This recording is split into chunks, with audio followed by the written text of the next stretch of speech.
बाहर से गटर, अंदर से करोड़पति ससुराल। ना जाने हमारी भी क्या नसीब है। नदी, नाले, गटर, हर जगह बस कचरे ही उठाने पड़ते हैं। माँ, मेरी शादी ऐसे ससुराल में मत करना जहाँ कचरा बीनते हो या गटर में काम करते हो। मैं अपना ही बता दे रही हूँ। बहन, हम जो हैं तुझे भी वही मिलेगा, अब अलग से थोड़ी ना मिलेगा कुछ। बेटा, पहले तो तेरी शादी का देखेंगे, उसके बाद तेरी बहन की। अभी शीला की शादी को समय है। जिसके बाद सभी कचरा बीनने लगते हैं। कब से इस गटर के पानी में हैं हम, आज कुछ मिल ही नहीं रहा है, बस ये लोहा ही मिल रहा है। भैया, ये तो है कि लोहा मिल रहा है कम से कम। सही कह रही है शीला। श्याम और चिराग गटर में उतरकर कचरा बीनते हैं और लोहे के टुकड़े, तार और दूसरी धातुएं इकट्ठा करके बोरे में भर लेते हैं। बाबा, आज तो ठीक ठाक लोहा मिल गया है, लगता है 2000 रुपए तक मिल ही जाएंगे। हाँ बेटा, मेहनत कभी बेकार नहीं जाती। चल, अब इसे लेकर प्रीतम की दुकान चलते हैं। दोनों बोरा उठाकर प्रीतम की भंगार की दुकान पर पहुंचते हैं। अरे चिराग भाई, आज तो अच्छा माल लेकर आए हो। लो, मैं तोल देता हूँ। प्रीतम तौलकर पैसे गिनता है। ये लो, पूरे 2000 रुपए बनते हैं, रख लो। धन्यवाद प्रीतम जी। चल श्याम, घर चलते हैं। दोनों पैसे लेकर घर लौट आते हैं, जहाँ गटर के अंदर उनका छोटा सा ठिकाना होता है। आ गए तुम लोग। कितना मिला आज? माँ, पूरे 2000 रुपए मिले हैं। आज अच्छा दिन था। वाह भैया, अब तो थोड़ा आराम मिलेगा। अगले दिन फिर से वही सिलसिला शुरू होता है। सब गटर में उतरकर कचरा बीन रहे होते हैं। तभी पड़ोसन सुषमा उन्हें देख लेती है। अरे देखो देखो, ये हमारे पड़ोसी कितने गंदे लोग हैं। ना जाने कहाँ से ये गटर वाले आ गए हमारे इलाके में। हाँ, सही कह रही हो, पूरे इलाके की बदनामी कर रखी है इन्होंने। अरे देखो कैसे गटर में ही पड़े रहते हैं, जैसे यही इनका घर हो। अरे रहने दो, इनसे क्या उम्मीद करना, गटर में रहने वाले लोग हैं। ऐसे लोगों को तो यहाँ रहने ही नहीं देना चाहिए। ये सब बातें सुनकर भी चिराग और श्याम चुपचाप अपना काम करते रहते हैं। बाबा, लोग हमें इतना बुरा क्यों कहते हैं? हम तो बस अपना काम कर रहे हैं। बेटा, दुनिया हमेशा बाहरी चीजों से ही पहचानती है, असली पहचान अंदर की होती है। एक दिन सब समझ जाएंगे। उस दिन उन्हें काफी अच्छा कचरा मिलता है, जिसमें लोहा, एल्यूमिनियम और तांबा सब शामिल होता है। भैया, आज तो बहुत सारा माल मिला है, कम से कम 5000 का तो होगा ही। हाँ, सच में आज तो किस्मत खुल गई। सब मिलकर बोरा भरते हैं और प्रीतम की दुकान की ओर चले जाते हैं। अरे भाई, आज तो बहुत भारी बोरा है, लगता है बड़ा माल है। वो तोल कर देखता है और पैसे गिनता है। पूरे 5000 रुपए बनते हैं, लो रख लो। प्रीतम मनी मन सोचने लगता है। अरे भाई, ये लोग गटर में कचरा बीनते हैं, लेकिन कमाई देखो, रोज 2000, 3000, 5000। अरे भाई, इतने पैसे तो अच्छे अच्छे लोग नहीं कमा पाते। ये लोग देखते भले गरीब हों, लेकिन हैं बहुत अमीर। धन्यवाद प्रीतम जी। चिराग पैसे लेकर वापस घर आता है और गटर के अंदर बने अपने चैम्बर का ढक्कन खोलकर अंदर चला जाता है। अंदर बहुत गंदगी होती है, जहाँ सुगंधा खाना बना रही होती है और बाकी सब खटिया पर बैठे होते हैं। आ गए आप। कितना मिला आज? पूरे 5000 रुपए। आज तो बहुत अच्छा दिन रहा। वाह बाबा, अब तो मेरी शादी के लिए भी बचत हो जाएगी। तभी घर में श्याम की शादी की बात शुरू होती है। अब श्याम की शादी का भी सोच लेना चाहिए, उम्र हो रही है उसकी। हाँ, सोच तो रहा हूँ, लेकिन सवाल ये है कि हमारे जैसे लोगों को कौन अपनी बेटी देगा। सही कह रहे हो बाबा, लोग हमें गटर वाला समझते हैं, कोई रिश्ता नहीं देगा। भैया, एक दिन सबको सच पता चलेगा, तब सब खुद रिश्ता लेकर आएंगे। दूसरी तरफ प्रीतम अपनी दुकान पर बैठा यही सब सोच रहा होता है। अरे भाई, ये लोग बाहर से भले गटर वाले लगते हो, लेकिन कमाई देखो, बहुत अमीर हैं, लड़का भी अच्छा है। अगर मैं अपनी बेटी माही की शादी इससे करा दूं, तो उसका भविष्य सुरक्षित हो जाएगा। घर पर माही अपनी माँ के साथ बैठी होती है। पापा, आज कुछ परेशान लग रहे हैं, क्या बात है? कुछ नहीं बेटा, बस तेरे भविष्य के बारे में सोच रहा था। क्या सोच रहे हो जी? मैं सोच रहा हूँ कि माही की शादी उसी चिराग के बेटे श्याम से कर दें। क्या वो गटर वाले लोग? हाँ, तुम उन्हें पहचान नहीं पाई। वो जितना कमाते हैं ना, उतना अच्छे अच्छे लोग नहीं कमाते। हमारी बेटी वहाँ राज करेगी। अगर आप कह रहे हैं तो जरूर कुछ सोच कर ही कह रहे होंगे। प्रीतम मनी मन फैसला कर लेता है, लेकिन वो माही को सच्चाई नहीं बताता। माही को अभी नहीं बताऊंगा, वक्त आने पर सब पता चल जाएगा। दूसरी तरफ गटर के अंदर बैठे चिराग और उसका परिवार अपने भविष्य को लेकर चिंतित होता है। हमें अब श्याम की शादी करनी ही होगी, चाहे जो हो। लेकिन बाबा, कोई लड़की देगा ही नहीं। भगवान पर भरोसा रखो, सब ठीक होगा। कुछ दिनों बाद एक सुबह श्याम और चिराग फिर से कचरा बीनकर बोरा भरते हैं और उसे लेकर प्रीतम की भंगार की दुकान पर पहुंचते हैं। बाबा, आज भी अच्छा खासा मिल गया, लगता है 3000 के आसपास मिल जाएंगे। हाँ बेटा, भगवान ने चाहा तो सब ठीक होगा। चल देखते हैं प्रीतम क्या देता है। दोनों दुकान पर पहुंचते हैं और बोरा नीचे रखते हैं। अरे चिराग भाई, आज फिर भारी बोरा लेकर आए हो, लगता है फिर अच्छा पैसा मिलेगा। वो तौल करता है और पैसे गिनता है। ये लो 3200 रुपये, अच्छा माल है। धन्यवाद प्रीतम जी। कुछ देर चुप रहने के बाद प्रीतम हिम्मत जुटाकर बात शुरू करता है। चिराग भाई, अगर आप बुरा न माने तो एक बात कहूँ। मैं चाहता हूँ कि मेरी बेटी माही की शादी आपके बेटे श्याम से हो जाए। ये सुनकर श्याम और चिराग दोनों एक दूसरे को हैरानी और खुशी से देखते हैं। क्या सच में आप ऐसा कह रहे हैं? अरे प्रीतम जी, हमें तो उम्मीद ही नहीं थी कि कोई अपनी बेटी हमें देगा। आपने तो हमारा मान रख लिया। अरे मैं सब समझता हूँ, आदमी की असली पहचान उसकी मेहनत होती है और आप लोग बहुत मेहनती हैं। तीनों के बीच बात पक्की हो जाती है और उधर घर पर माही को जब ये बात पता चलती है तो वो गुस्से से भर जाती है। पापा, आप ये क्या कर रहे हैं? मैं उन गटर में रहने वाले लोगों से शादी नहीं करूंगी। आपने देखा है वो कैसे रहते हैं, कितनी बदबू आती है उनसे। मैं वहाँ एक पल भी नहीं रह सकती। माही, मैंने जो फैसला लिया है वो सोच समझ कर लिया है। तुम्हें वही करना होगा जो मैं कह रहा हूँ। लेकिन पापा, मेरी भी तो कोई इच्छा है। मैं अपनी जिंदगी ऐसे नरक में नहीं बिताना चाहती। बेटा, तेरे पापा गलत नहीं सोचेंगे। वो जो कर रहे हैं तेरे भले के लिए ही कर रहे हैं। अगर यही मेरा भला है तो मैं क्या कह सकती हूँ। कुछ ही दिनों में शादी की तैयारियां शुरू हो जाती हैं और धूमधाम से श्याम और माही की शादी हो जाती है। शादी के बाद जब माही विदा होकर ससुराल पहुंचती है तो आसपास के लोग उसका मजाक उड़ाने लगते हैं। अरे देखो देखो, भंगार वाले की बेटी अब गटर वालों के घर आई है। हाँ भाई, किस्मत देखो इसकी कहाँ से कहाँ पहुँच गई। अरे अब तो ये भी गटर में ही रहेगी। और क्या, अब यही इसका महल है। चलो अच्छा है, जो जहाँ का होता है वहीं जाता है। वहीं ये सब सुनकर अंदर ही अंदर माही टूट जाती है। अब गृह प्रवेश की रस्म का समय आता है। बहू, ये लोटा पकड़ो और इस कलश को गिराओ, फिर अंदर आना। माही घबराते हुए कलश को गिराती है। अब मैं चैम्बर खोलती हूँ, इसी के अंदर हमारा घर है, तुम अंदर आ जाओ। सुगंधा चैम्बर का ढक्कन खोलती है और सब अंदर उतरने लगते हैं। माही जैसे ही अंदर कदम रखती है उसे तेज बदबू का झटका लगता है। चारों तरफ गटर का पानी बह रहा है, बीच में एक छोटी सी खटिया पड़ी होती है।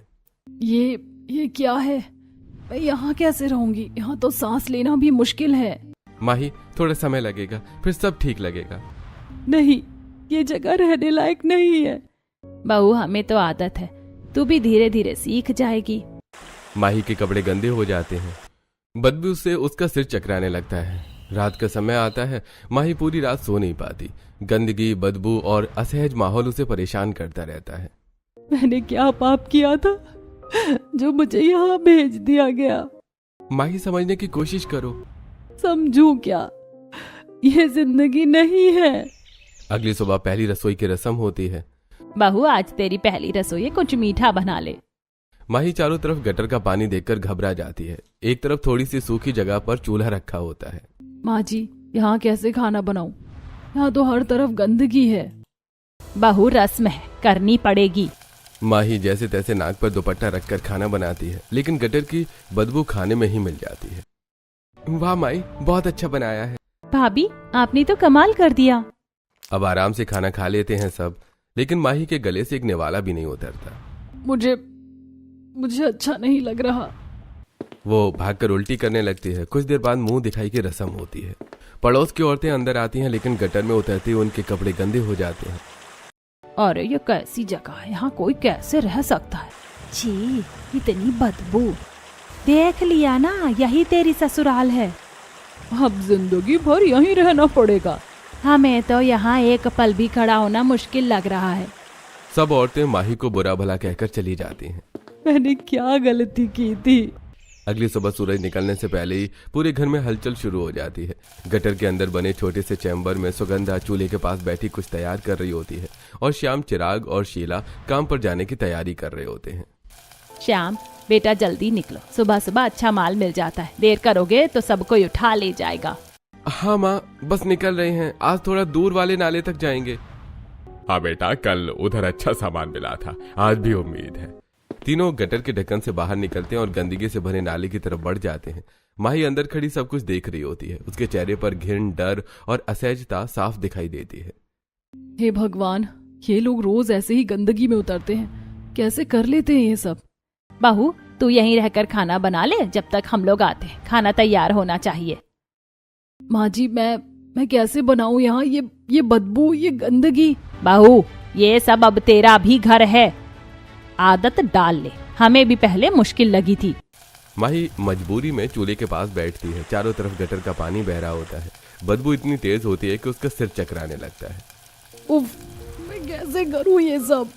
वो बार बार उल्टी करती है, लेकिन फिर भी खाना बनाने की कोशिश करती है। मुझसे नहीं होगा, लेकिन करना पड़ेगा। कुछ देर बाद श्याम, चिराग और शीला वापस आते हैं। उनके कपड़े पूरी तरह से गंदे और बदबूदार होते हैं। माँ, आज अच्छा खासा सामान मिला है। हाँ, आज मेहनत रंग ले आई। भाभी, खाना बन गया क्या? बहुत भूख लगी है। तीनों वहीं गटर के बीच बैठकर खाना खाने लगते हैं। उन्हें बिल्कुल भी गंदगी का फर्क नहीं पड़ता। ये लोग ऐसे कैसे खा सकते हैं? माही का दिल अंदर से टूट जाता है। धीरे धीरे दिन गुजरते हैं। माही कई दिनों तक खाना ही नहीं खाती। उसे हर चीज से घिन आती है। माही, तुम ऐसे कितने दिन रहोगी? खाना तो खाना पड़ेगा ना। मुझे भूख लगती है, लेकिन ये सब देखकर खाना नहीं खा पाती। कोशिश करो, धीरे धीरे आदत हो जाएगी। मजबूरी में माही थोड़ा थोड़ा खाना शुरू करती है और धीरे धीरे खुद को ढालने की कोशिश करती है। एक दिन सुगंधा माही से कहती है, बहू, अब तू भी हमारे साथ कचरा बीनने चलेगी। घर की जिम्मेदारी सबको उठानी पड़ती है। मैं कैसे जाऊंगी माँ जी? मुझे बहुत डर लगता है। डरने से कुछ नहीं होगा, चल तैयार हो जा। माही मजबूरी में उनके साथ जाती है। गटर के पास पहुंचते ही बदबू से उसका हाल खराब हो जाता है। माही, धीरे धीरे उतरना, डरो मत। जैसे ही माही गटर में कदम रखती है, उसे उल्टी होने लगती है। नहीं, मुझसे नहीं होगा। भाभी, शुरू में सबको ऐसा ही लगता है। उसी दिन शाम को गटर में एक हीरे की अंगूठी मिलती है। अरे ये देखो, ये क्या मिला? हीरे की अंगूठी। अरे भाग्य खुल गया बेटा। रात को शाम वो अंगूठी माही को पहनाता है। ये कहाँ से लाए तुम? अरे गटर में मिला। गटर में? हाँ, लेकिन अब ये तुम्हारी है। माही पहले असहज होती है, लेकिन फिर धीरे धीरे शांत हो जाती है। भैया, मुझे भी चाहिए ऐसी अंगूठी। ठीक है, अगली बार कुछ मिला तो तुझे दूंगा। कुछ दिनों बाद शाम को गटर में सोने की अंगूठी मिलती है। शीला, ये देख, तेरे लिए क्या लाया हूँ। भैया, सच में? ये मेरे लिए? हाँ, तूने मांगा था ना। हर दिन वो लोग गटर में उतरकर गंदगी से सामान अलग करते, लोहे, तांबे, एल्यूमिनियम को अलग करते, बहुत मेहनत करते। शाम को वही बदबूदार कपड़ों में वापस आते और उसी हालत में सो जाते। वहीं ये सब देखकर अंदर ही अंदर घुटती रहती माही। क्या यही मेरी जिंदगी है? क्या मैं कभी इससे बाहर निकल पाऊंगी? एक दिन शाम को गटर में चांदी की पायल मिलती है, वो भी दोनों पैरों की। माही, देखो, तुम्हारे लिए क्या लाया हूँ। मुझे नहीं चाहिए ये सब गटर से निकली चीजें। अरे माही, नाराज मत हो, ये सब हमारे प्यार की निशानी है। श्याम धीरे धीरे उसे मना लेता है और उसके पैरों में पायल पहना देता है। ठीक है, लेकिन माही के मन में अभी भी सवाल और दर्द भरा होता है। कुछ दिनों बाद हालात ऐसे हो जाते हैं कि माही को भी मजबूरी में कचरा बीनने के लिए गटर में उतरना पड़ता है। सुबह सुबह जब सब लोग काम पर निकलते हैं तो सुगंधा माही को भी तैयार होने के लिए कहती है, बाहू, अब तू भी हमारे साथ चलेगी। घर का खर्च सबको मिलकर उठाना पड़ता है। तू कब तक अकेली बैठी रहेगी? माँ जी, मैं कोशिश कर रही हूँ, लेकिन मुझे बहुत घिन आती है। मैं सच में नहीं कर पाऊंगी ये सब। घिन से पेट नहीं भरता बहू, मेहनत करनी पड़ेगी। चल तैयार हो जा। माही भारी मन से तैयार होती है। अपनी साड़ी को कमर में कसकर खोंस लेती है, हाथों में ग्लव्स पहनती है और मुंह पर मास्क लगा लेती है ताकि बदबू कम लगे। अरे डर मत माही, मैं साथ हूँ, धीरे धीरे सब सीख जाएगी। मैं कोशिश करूंगी, लेकिन मुझे बहुत डर लग रहा है। जैसे माही गटर के पास पहुंचती है, तेज बदबू का झोंका उसे हिला देता है, लेकिन इस बार वो खुद को संभालती है और धीरे धीरे नीचे उतरती है। वो कांपते हाथों से गंदगी में हाथ डालती है और कचरा निकालने लगती है। हे भगवान, ये लोग रोज ये सब कैसे करते हैं? तो बहुत मुश्किल है।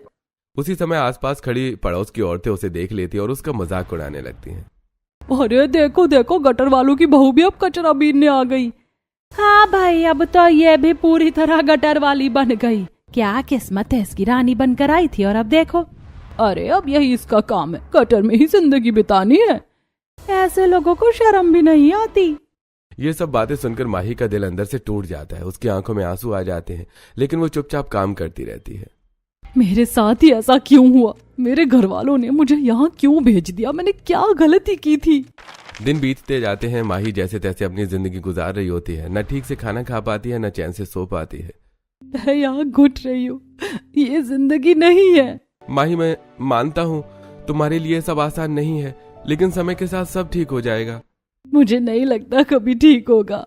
लेकिन श्याम हर दिन माही के लिए कुछ न कुछ खास लाने की कोशिश करता है। कभी अंगूठी, कभी पायल, ताकि वो खुश हो सके। एक दिन पूरे मोहल्ले में अचानक हलचल मच जाती है। अरे मेरा हीरे का हार, मेरा हार गटर में गिर गया। मैं नहा रही थी और वो नाली से बह गया। क्या इतना महंगा हार अब कैसे मिलेगा? गटर में गया है। जैसे ये खबर चिराग और श्याम तक पहुंचती है, दोनों तुरंत उस जगह की तरफ दौड़ पड़ते हैं। अरे चल श्याम जल्दी, अगर अभी नहीं ढूंढा तो फिर कभी नहीं मिलेगा। हाँ बाबा, हम ढूंढ लेंगे। दोनों गटर के अंदर उतरते हैं और गंदगी में हाथ डालकर उस हार को ढूंढने लगते हैं। बदबू, कीचड़ और गंदगी के बीच घंटों मेहनत करने के बाद आखिरकार उन्हें वो हार मिल जाता है। अरे बाबा, मिल गया, देखो मिल गया हार। अरे देखा, मेहनत कभी खाली नहीं जाती। लेकिन श्याम वो हार सीधे सुषमा को नहीं देता, वो उसे घर लेकर आता है। माही देखो, आज तुम्हारे लिए क्या लाया हूँ। ये तो हीरे का हार है। ये कहाँ से मिला? गटर में मिला। सच में? कुछ देर के लिए माही के चेहरे पर खुशी आ जाती है। ये बहुत सुंदर है। लेकिन फिर उसे याद आता है कि यह सब गटर से आया है और उसका चेहरा फिर से उतर जाता है। लेकिन ये सब? माही, ये सब तुम्हारे लिए है। माही कुछ पल के लिए खुश होती है, लेकिन फिर वही उसकी जिंदगी की सच्चाई उसे परेशान करने लगती है। मैं कब तक ऐसे जी पाऊंगी? समय धीरे धीरे आगे बढ़ता है। माही अब उस गटर वाली जिंदगी में खुद को ढालने की कोशिश तो कर रही होती है, लेकिन उसके मन के अंदर कहीं ना कहीं एक अजीब सा डर और बेचैनी बनी रहती है। वो रोज देखती है कि घर के लोग सामान्य तरीके से रहते हैं, हंसते हैं, खाते हैं, जैसे उन्हें इस गंदगी से कोई फर्क ही नहीं पड़ता। लेकिन माही के अंदर ये सब हर दिन एक नई तकलीफ बनकर उभरता है। एक दिन जब सब लोग काम से लौटते हैं तो माही की नजर चैम्बर के कोने पर जाती है। वहां एक और ढक्कन होता है जो पहले उसने ध्यान से नहीं देखा था। ये दूसरा ढक्कन कब से है यहाँ? मैंने पहले क्यों नहीं देखा? वो उस ढक्कन को ध्यान से देखती है, लेकिन तभी सुगंधा वहां आ जाती है। बाहू, क्या देख रही है वहाँ? माँ जी, ये नीचे वाला चैम्बर क्या है? आप लोग कभी कभी इसमें जाते हो? अरे कुछ नहीं बहू, बस नीचे गटर का रास्ता है, कभी कभी साफ करने जाना पड़ता है। नीचे और ज्यादा गंदा होगा ना? हाँ, बहुत गंदा होता है, इसीलिए तू मत जाना।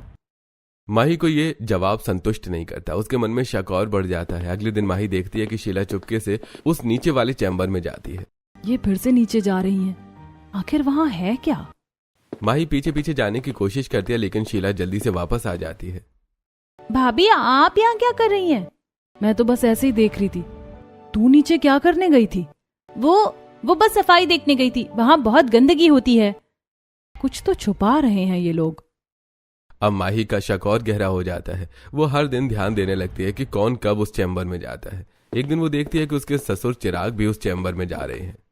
बाबा जी, आप भी नीचे जा रहे हैं? हाँ बहू, नीचे का चैम्बर ब्लॉक हो जाता है, उसे साफ करना पड़ता है। ओह, मतलब वहाँ इससे भी ज्यादा गंदगी होगी। हाँ बहू, बहुत गंदा होता है, इसलिए हम लोग ही जाते हैं। नहीं, मैं वहाँ कभी नहीं जाऊंगी। आप लोग ही जाकर साफ कर लिया करो। चिराग बस मुस्कुरा देते हैं और नीचे चले जाते हैं। माही अब हर दिन ये नोटिस करने लगती है कि घर के सभी सदस्य बारी बारी से उस चैम्बर में जाते हैं। कभी सुगंधा, कभी शीला, कभी चिराग। श्याम, मुझे तुमसे कुछ पूछना है। हाँ माही, पूछो, क्या बात है? ये नीचे वाला चैम्बर क्या है? तुम लोग रोज वहाँ क्यों जाते हो? माही, मैंने बताया ना, वो गटर का ही हिस्सा है, उसे साफ करना पड़ता है। लेकिन रोज रोज इतना भी क्या गंदा होता है? गटर है माही, उसमें गंदगी तो होगी ही। माही को श्याम का जवाब भी अधूरा लगता है। ये लोग मुझसे कुछ छुपा रहे हैं, जरूर नीचे कुछ और है। अगले कुछ दिनों तक माही चुपचाप सब पर नजर रखती है। वो देखती है कि जब भी कोई उस चैम्बर में जाता है तो वापस आते समय उनके चेहरे पर अजीब सी शांति होती है, जैसे उन्होंने कोई भारी काम नहीं बल्कि कुछ अच्छा किया हो। अगर वहाँ इतनी गंदगी है तो ये लोग वापस आकर ऐसे शांत कैसे रहते हैं?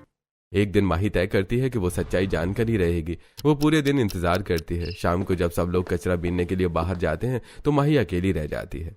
आज मुझे पता लगाना ही होगा, आखिर इस चैम्बर में है क्या। वो धीरे धीरे उस ढक्कन के पास आती है।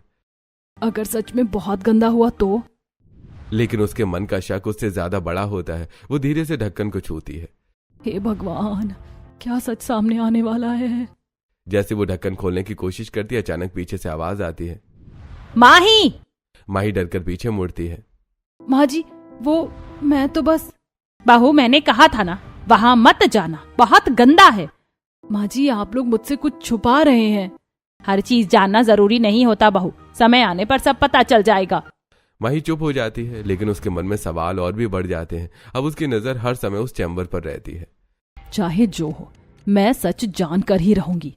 समय बीतता जा रहा था। माही अब इस जिंदगी को झेल तो रही थी, लेकिन उसके मन में लगातार सवाल उठते जा रहे थे। वो रोज देखती थी कि शाम कभी हीरे की अंगूठी, कभी सोने की चेन, कभी चांदी की पायल लाता, और दूसरी तरफ रोज 2000, 3000, 5000 रुपए का सामान भी बेचते। लेकिन फिर भी वो लोग गटर में ही रह रहे थे। ये कैसे हो सकता है? इतना पैसा, इतना कीमती सामान, फिर भी ये लोग गटर में रहते हैं।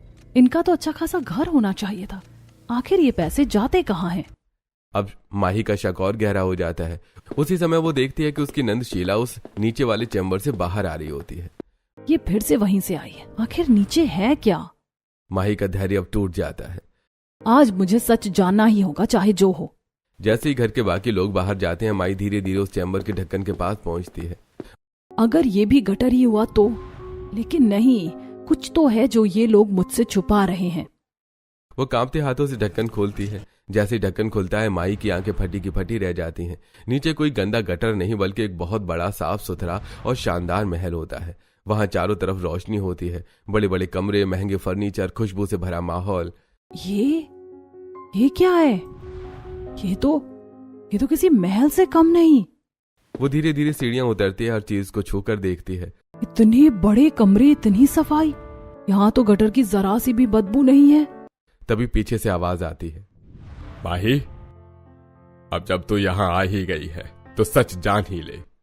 माही पीछे मुड़कर देखती है। चिराग, सुगंधा, श्याम और शीला सब वहां पर खड़े होते हैं। आप सबने मुझसे ये सब क्यों छुपाया? मैं इतनी तकलीफ में थी और आप लोग यहाँ इतने आराम से रहते थे। माही, हम तुझे सब बताना चाहते थे, लेकिन डर था कि तू समझेगी या नहीं। समझूंगी या नहीं, ये तो पूछना चाहिए था ना। आपने तो मुझे उस गटर में रहने पर मजबूर कर दिया। बहू, हम मजबूर थे। दुनिया बहुत जल्दी फैसला कर लेती है। अगर लोगों को पता चल जाता कि गटर वाले इतने अमीर हैं, तो हमारे पास कुछ भी नहीं बचता। हमने सालों मेहनत की है, गटर की गंदगी में उतरकर, लोगों के फेंके हुए कीमती सामान को निकालकर, एक एक चीज जोड़कर ये घर बनाया है। जो भी सोना, चांदी, हीरे मिलते हैं, हम उन्हें संभालते हैं, कुछ बेचते हैं और धीरे धीरे ये सब बनाया। लेकिन अगर लोगों को पता चल गया तो सब हमसे छीन लिया जाएगा, क्योंकि समाज ये मानता ही नहीं है कि गटर में रहने वाले अमीर हो सकते हैं। माही सबको सुनकर चुप हो जाती है। उसके मन में चल रहे सारे सवालों के जवाब उसे मिल जाते हैं। मतलब ये सब आपकी मेहनत का फल है? आपने गटर में रहकर ये सब कमाया है? हाँ बहू, ये सब हमारी मेहनत का ही नतीजा है। मैंने आपको गलत समझा। मुझे लगा आप लोग बस गंदगी में रहते हैं, लेकिन असल में आप लोग तो बहुत मेहनती और समझदार हैं। अब तू समझ गई ना? हाँ, और अब ये राज राज ही रहेगा। मैं किसी को कुछ नहीं बताऊंगी। सबके चेहरे पर राहत की मुस्कान आ जाती है। लेकिन अब एक बात मैं भी कहूंगी। क्या बहू? अब से हम लोग इस गटर में नहीं रहेंगे। हम सब यहीं इस घर में रहेंगे, साफ सुथरे तरीके से। लेकिन अगर किसी को पता चल गया तो? हम बाहर वही दिखाएंगे जो अब तक दिखाते आए हैं, लेकिन रहने के लिए हमें अपनी जिंदगी बेहतर बनानी होगी। बहुत सही कह रही है। हमने बहुत मेहनत से ये सब बनाया है, तो हमें इसका सही इस्तेमाल भी करना चाहिए। हाँ, अब बहू की बात मान लेते हैं। सब लोग माही की बात मान जाते हैं। अब रोज का नियम बदल जाता है। सुबह सब लोग गटर में जाकर कचरा बीनते, मेहनत करते, लेकिन शाम को वापस आकर सीधे उस महल जैसे घर में जाते, अच्छे से नहाते, साफ कपड़े पहनते। माही, अब कैसा लग रहा है? अब लग रहा है कि मैं सच में अपने घर में हूँ। भाभी, अब तो सब कुछ अच्छा हो गया ना? हाँ, अब सब ठीक है। अब माही उसी घर में खुश रहने लगती है। उसका डर, घिन और दर्द अब खत्म हो चुका होता है। अब उसकी जिंदगी में सुकून, सम्मान और खुशी होती है। और इस तरह गटर के उस अंधेरे के नीचे छुपा हुआ राज अब माही के साथ मिलकर एक नई रोशनी, सच जानने के बाद माही की जिंदगी पूरी तरह बदल जाती है। जो गटर उसे पहले नर्क लगता था, अब वही उसकी मेहनत की जगह बन जाती है, और जो महल नीचे छुपा था वही उसका असली घर बन जाता है। सुबह का समय होता है। ऊपर गटर के पास वही पुराना माहौल होता है, बदबू, गंदगी और पड़ोसियों के ताने। लेकिन अब माही के चेहरे पर कोई शिकन नहीं होती।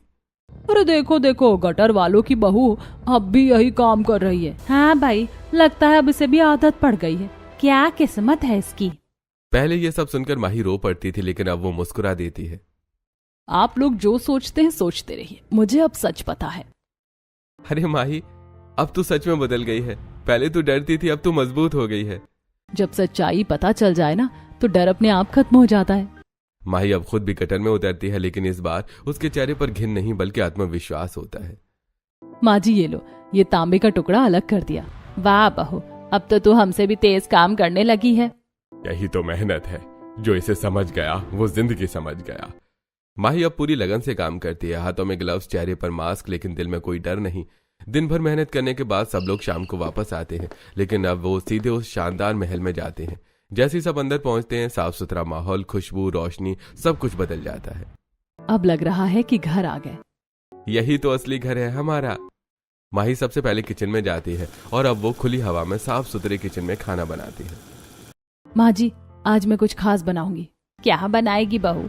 आज मैं पनीर की सब्जी, पूड़ी, हलवा और खीर बनाऊंगी। वाह भाभी, अब तो मजा आ जाएगा। माही आराम से बिना किसी बदबू के खुली हवा में खाना बनाती है। उसकी हर हरकत में आत्मविश्वास झलकता है। अरे माही, अब तुझे देखकर लगता है कि तू इस घर की असली रानी है। अब रानी बनने का मौका मिला है तो क्यों ना अच्छे से जिया जाए। कुछ देर के बाद सब लोग एक साथ बैठकर खाना खाते हैं। बहू, आज तो तूने कमाल कर दिया, इतना स्वादिष्ट खाना। भगवान तुझे हमेशा खुश रखे। अब माही के चेहरे पर सच्ची खुशी होती है। रात को माही और श्याम आराम से अपने कमरे में बैठते हैं। माही, आप खुश हो ना? बहुत खुश हूँ। अब समझ आया कि जिंदगी में असली खुशी क्या होती है। और वो क्या? मेहनत और सच्चाई। अब माही अपने पति के साथ सुकून भरी जिंदगी जीने लगती है। अगले दिन फिर से वही दिनचर्या होती है। सुबह गटर में मेहनत, लेकिन अब माही को कोई परेशानी नहीं होती। श्याम ये लो, यहाँ कुछ और भी है, शायद चांदी का टुकड़ा है। वाह माही, अब तो तू हमसे भी तेज हो गई है। भाभी, अब तो आप पूरी प्रो बन गई हो। सब हंसते हैं और काम करते रहते हैं। शाम को वापस वही महल, वही सुकून। माही अब अपने घर को सजाने में भी ध्यान देती है।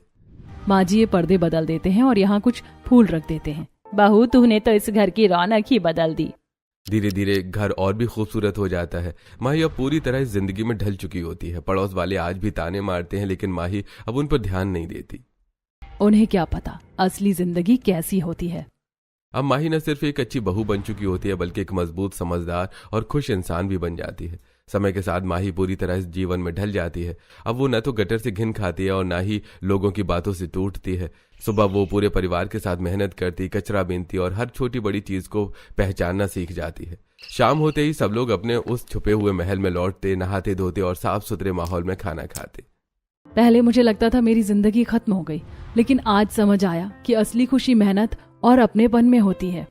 और अब तुम इस घर की ताकत बन चुकी हो माही। बहू ने इस घर को घर बना दिया, वरना ये सिर्फ एक राज था। अब हमें किसी से डरने की जरूरत नहीं, क्योंकि हम सच्चाई और मेहनत से जीते हैं। माही अब अपने पति और परिवार के साथ खुशहाल जिंदगी जीने लगती है। बाहर की दुनिया आज भी उन्हें गटर वाला समझती है, लेकिन अंदर उनका जीवन किसी महल से कम नहीं होता।